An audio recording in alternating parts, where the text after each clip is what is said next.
I'm Kyle Milan with WD-40. In environments where cleanliness is crucial, such as blades, bits, and woodworking equipment, WD-40 Specialist Dry Lube is a solution.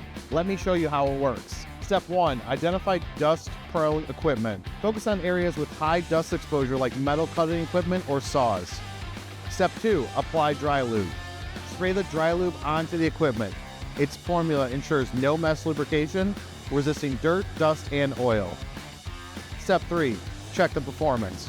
You'll notice a reduction in friction and wear, keeping your equipment in top shape within a working temperature range of -50 to 500 degrees Fahrenheit. With WD-40 Specialist Dry Lube, you maintain both the cleanliness and functionality of your tools. All right, guys, there you have it. I hope that you got some value out of those tutorials. Now, if you want to learn more about the entire Specialist brand, head over to WD-40 to check out the full range of the Specialist brand to see how the pros use it.